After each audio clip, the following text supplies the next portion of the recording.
Our next topic is factors and multiples. If we can write A divided by B, that is B divides A completely, then we can say B is a factor of A, or we can say that A is a multiple of B.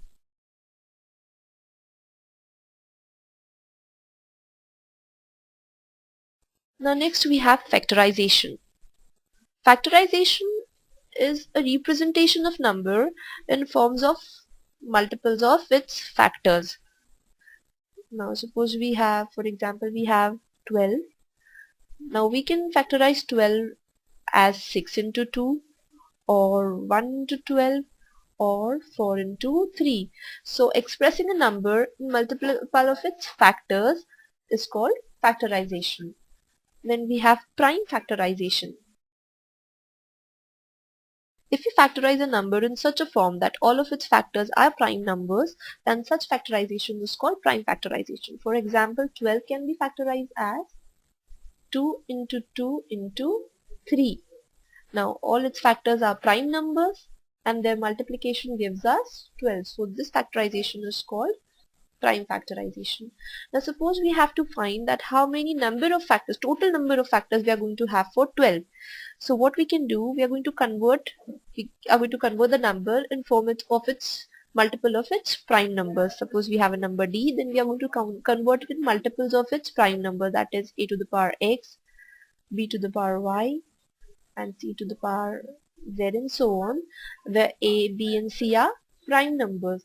Then we have to find the number of factors of D, so we can find it by a formula which is given as number of factors is equal to, now prime, we are going to use the powers which are associated with the prime. The power x plus 1 into the power y plus 1 into the power z plus 1. This will going to give us the number of factors of a given number. So suppose, for example, we have the number 12. We are going to first of all prime factorize it, that is 2 into 2 into 3, and we can also write it in the form 2 to the power 2 into 3. Now we are going to find the total number of factors which 12 is going to have, is equal to number of factors is equal to power 2 plus 1 into power 1 plus 1. This is going to give us 3 into 2, which is equal to 6. So we are going to do a question based on this. Our question is, we have a number 2009 which can be represented as p to the power a. We have a number 2009 which can be rewritten as p to the power a into q to the power b, where p and q are prime numbers. Then we have to find that what will be p plus q. So for solving this question, first of all, we are going to prime factorize 2009. So 2009 can be factorized as 41 into 7 into 7, and it can also be written as 41 to the power 1 into 7 to the power 2. Now from here we see that both of these factors are prime numbers. From here we can conclude that a is equal to 1, b is equal to 2, and p is equal to 41, and q is equal to 7. We have to find the value of p plus q, so we can add 41 plus 7 and we'll get 48 as the answer. The next topic which we are going to cover is HCF and LCM. HCF and LCM. First of all, we are going to study LCM. LCM is the short form of lowest common factor. Suppose we have a number A and B, then their LCM would be a number n such that n is divisible by both A and B. So for finding LCM, what we do, first of all, we are going to prime factorize A and B. Suppose the prime factorization of A is P, Q and R, P into Q into R, and prime factorization of B is P into L into O. So we are going to first of all choose the terms which are common in both. P is common in both. For finding LCM, first of all we'll write the term which is common in both once in the LCM, and we'll multiply the non-common terms which comes in both A and B, and this would give us the LCM of A and B. Then we have HCF. HCF stands for highest common factor. Suppose we have a number A and number B, then their HCF would be M such that M divides both A and B completely. For finding M, what we are going to do, similarly in the same way we are going to factorize A and B. Suppose the prime factorization of A is P into Q into R, and prime factorization of B is P into L into O. Then our HCF would be equal to the common part which comes in both. P comes in both, so our HCF would be equal to P. We have an important relation based on this HCF and LCM, that the multiplication, that the product of HCF and LCM would be equal to the product of the two numbers for which the LCM and HCF is taken. And so based on this we are going to do a problem. Our problem is HCF of two numbers P and Q is 12, and the product of both P and Q is given as 1802N. Then we have to find the LCM of P and Q. We have options. A is equal to 3600, B is equal to 900, C is equal to 150, and D is equal to 900. D is equal to 500. D is equal to 500. So we know the relation that HCF into LCM of a number is equal to product of the numbers. So for finding LCM, we can divide the product of the numbers by HCF. Our product of the number is 1800N and our HCF is 12. On dividing this, we'll get 150N. But we know that HCF always, this gives us 150N. So we know that LCM would be a multiple of N. Now, we know that LCM always contains HCF. So we are going to expand LCM in prime factorization form, and we can write it as 5 into 5 into 3 into 2 into N. Now we know that as our HCF is 12, then LCM should at least contain 12 ones. Here we have 3 into 2, that is 6. We require one more 2, at least one more 2 for making it 12. So this one more 2 will come out from this N. So we can replace N as a multiple of 2.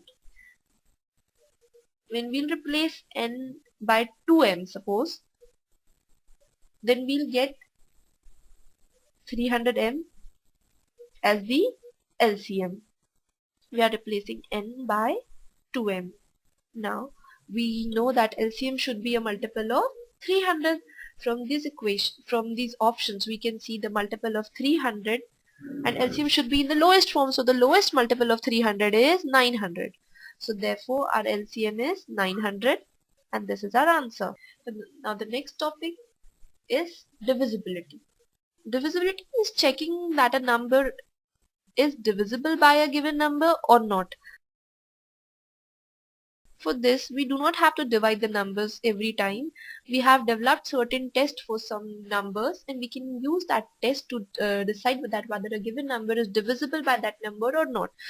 So divisibility test of number 2 is that we are going to see the last digit, the unit place digit of the given number. If that unit place digit of a given number is divisible by 2, then we say that the complete number is divisible by 2. Then the divisibility test of 4. In the divisibility test of 4, we are going to see the last two numbers of the given number. If the last two digits of the given number are divisible by 4, then the complete number is divisible by 4. Then the divisibility test of 8. In divisibility test of 8, we are going to see the last three numbers of the number. If the last three digits of the number are divisible by 8, then we can say that the complete number is divisible by 8. Then we have the divisibility test of 3. In the divisibility test of 3, first of all, we add the digits of the number. and we'll see that if the sum of digits is divisible by the 3, sum of digits of a number is divisible by 3, then the complete number will be divisible by 3. Similarly, for the divisibility test of 9, we see that if the sum of digits of the given number are divisible by 9, then the complete number will be divisible by 9. Then we have the divisibility test of 5. For the divisibility test of 5, we see that the unit place, if the unit place of the number is equal to 0 or 5, then the number is divisible by 5. Similarly, for 10, we see that if the unit place of a number is equal to 10, then the number will be divisible by, unit place of a number will be equal to 0, then the number will be divisible by 10. So based on this divisibility test, we are going to do a problem. Now our question is, we have a 8-digit number, which is equal to 2575D568, where D is a digit, and we know about this number that this number is divisible by 54 and 87. Then we have to find that what is D. We have options: D is equal to 4, D is equal to 7, D is equal to 0, and D is equal to 8. We are going to check. So for solving this question, first of all, we know that this number 2575D568 is divisible by 54. We are going to convert 54 in its prime factorization form, and we can write it as 2 into 3 into 3 into 3. If this number is divisible by 54, then this number should be divisible by 2, by 3, and by 9. So we are going to apply the divisibility test of 3 and 9 on this number. So the divisibility test of 3 says that sum of the digits should be divisible by 3. The sum of the digits come out to be 38 plus D. Now this should be divisible by 3. The maximum value which this number can take is 38 plus 9, as D is a digit and digits cannot exceed more than 9. So its maximum value would be equal to 38 plus 9, which will come to be 47. And its minimum value will be equal to 38 when D comes to be 0. So we have to write all the factors of 3 which are between 38 and 47. First factor is 39, then it is 41. First factor is 39, then we have 42, then we have 45. That's it. So from divisibility test of 3, we can guess that the sum can be 39, 42 and 45, and it comes when D is equal to 1 and D is equal to 4 and D is equal to 7. Now we'll apply the divisibility test of 9 on this number. Divisibility test of 9 says that the sum of the digits should be divisible by 9. Now we have to find numbers such that 38 plus D becomes divisible by 9. We place the value of D equals to 1, then we get the number 39, and 39 is not divisible by 9. When we place the value of D to be equal to 4, we get a number 42, and 42 is also not divisible by 9.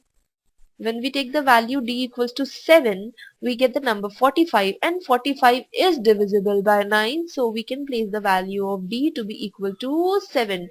From here we can conclude the answer, that is 7, D is equal to 7. Now we can place the value of D equals to 7 in this equation, and we can cross check our answer by dividing this number by 87. Hence this is solved. We'll continue this chapter in our next lecture.